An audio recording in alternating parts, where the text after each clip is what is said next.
Routine అంటే పుల్లప్పటి నుంచి పడిన కష్టాలు వేరే అన్ని మనం అందరితో తిరిగిండేది వేరే రాలే పోలే పరాలే అని కొట్టుకోవడం ఏంది ఆరుచుకోవడం ఏంది చాలా బాగా చెప్పినా కానీ ఇట్లాంటివన్నీ డైలాగులు ఏమి అడక్క తినే వాళ్ళని చూసిన వాళ్ళు బిచ్చగాళ్ళు ఏ రకంగా మాట్లాడతారు ఆ మేనరిజం తెలుసు.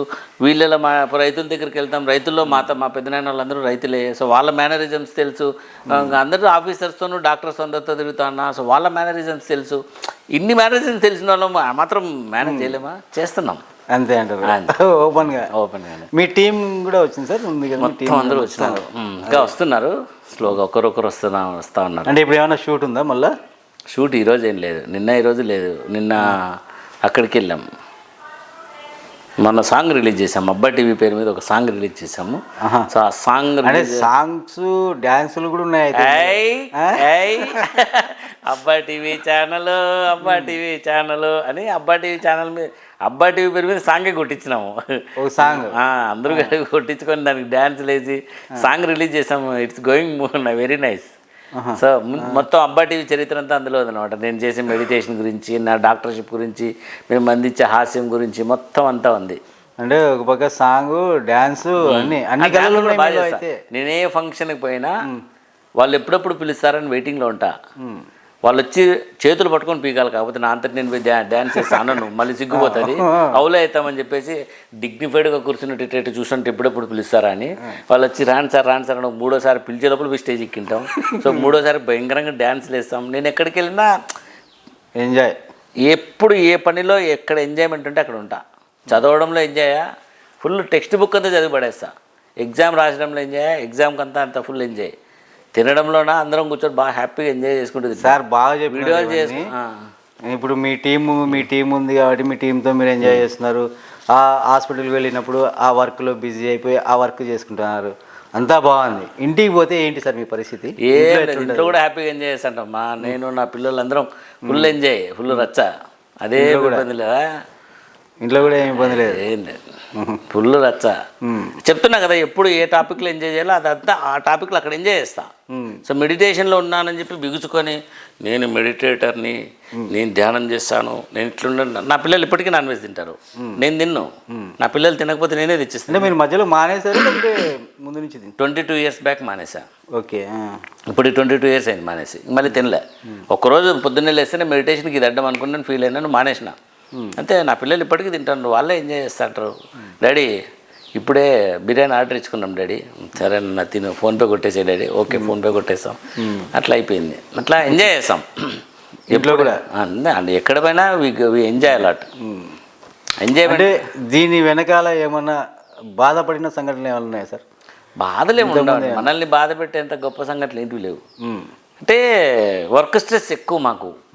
సర్జన్స్కు మీకు you cannot even imagine 1200 grams బేబీకి సర్జరీ చేసినప్పుడు మాకు ఎన్ని చెమటలు పడుతుంటాయి, ఎంత స్ట్రెస్ ఫీల్ అవుతుంటాను. ఇప్పుడు కూడా ఆ సర్జరీ పేషెంట్ గురించి ఆలోచిస్తున్నా, ఒక పక్క నా గురువు గురించి ఆలోచిస్తున్నా, ఇంకో పక్క ఆ బేబీ అవుట్కమ్ ఏముంటుంది చూస్తున్నా. అప్పుడప్పుడు మధ్యలో మొబైల్ ఏమైనా మెసేజ్ వస్తుందా, ఏమైనా కాంప్లికేషన్ వస్తుందా, ఈ స్ట్రెస్ చాలు. ఇప్పుడుండే నవేడేస్ ట్రెండ్ ఇంకా దారుణం. బేబీస్ను చంపాలని సర్జరీ చేయము, పొరపాటున ఏమన్నా అయితే మాత్రం సొసైటీ నుంచి వచ్చే స్ట్రెస్ ఎంత లెవెల్లో ఉంటుంది. అవును, అట్లా ఒక 5-6 డెత్లు అయినప్పుడు చాలా బీభత్సంగా సఫర్ అయినాం అనమాట. భయపడి పారిపోయిన రోజులు కూడా ఉన్నాయి. వైఎస్ఆర్ హాస్పిటల్లో బేబీ ఒకటి సడన్గా డెత్ అయింది అనుకోకుండా, వాడు కొట్టడానికి 25 మందిని తీసుకొచ్చాడు. ఉంటుంది ఆ స్ట్రెస్, ఉంటుంది స్ట్రెస్. మా జాబే stress. It is not like A corporate employee.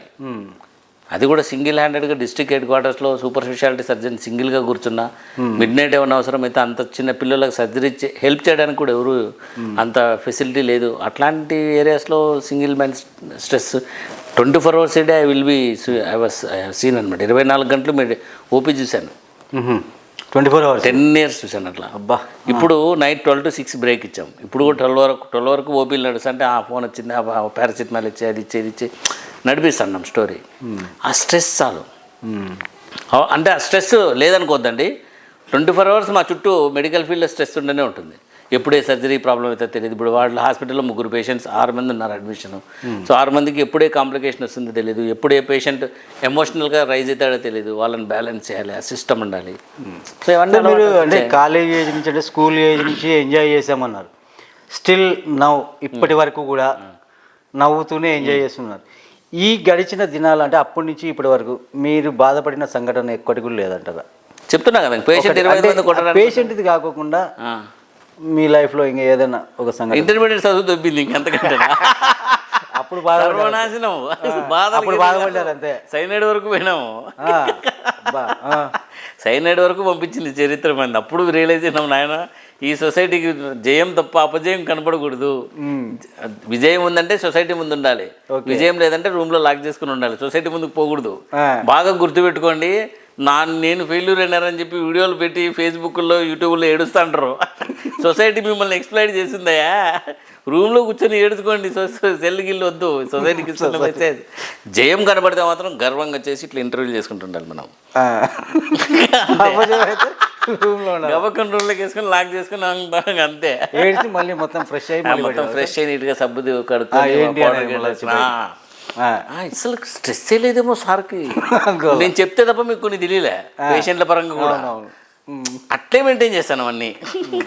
అట్లా అంటే చెప్పాల్సిన అవసరం లేదు బేసికల్లీ. బయటకు ఎందుకు చెప్పాలి అంతే అట్లా.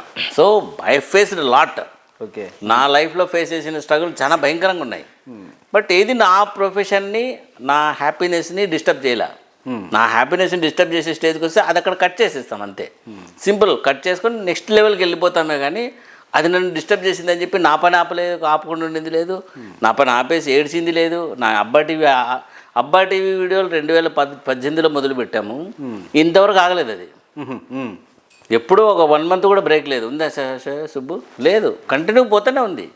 Out of all the struggles, పేషెంట్లతో స్ట్రగుల్ ఉంది, అన్నిట్లో ఉన్నాయి, but still it is running.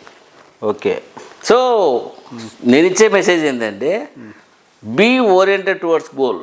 ఆ గోల్ వైపు ఒకటి ఓరియంటేషన్ పెట్టుకొని ఉండండి. మధ్యలో వచ్చేదంతా నీకు ట్రైనింగే. ఆ గోల్ను సాధించడానికి నీకు వచ్చే ట్రైనింగ్ అంతే. అంతే తప్ప మిమ్మల్ని ఆపడానికి వచ్చే అడ్డంకులు కాదు అవి. వాటిని దాటడానికి మీకు వచ్చే ట్రైనింగ్ అంతే. ఎటువంటి పరిస్థితుల్లో ఎక్కడ ఏది ఆపొద్దు, వెళ్ళిపో ముందరికి, దూసుకుపో, తొక్కేసేదాన్ని, వెళ్ళిపో ముందరికి. You are the successful person for your సెల్ఫ్. అట్లీస్ట్ మీకన్నా మీరు ఒక సక్సెస్ఫుల్ పర్సన్గా ఉండాలి కదా. ఓకే, సొసైటీకి చూపించుకోవడానికి కాదు, మీకంటే మీకు కూడా నేను నిలబడగలను అనే సక్సెస్ఫుల్ మైండ్ సెట్లో ఉండాలి కదా. అట్లా ఇది this is what I follow. ఒకవేళ ఏమైనా బాగా చేస్తే లోపలికి పోయి వాకిలు వేసుకుని మరీ అంత బాధ అనిపిస్తే ఇంకో కొద్ది గట్టిగా సబ్బేసుకుని రుద్దుకోవడమే అంతే. అంత పనిని అయితే ఆపడం, పనిని ఆపడం, హ్యాపీనెస్ని ఆపడం. హ్యాపీనెస్ అడ్డం వచ్చేదాన్ని లేపేయడం అంతే. అంతే. So this is what we follow.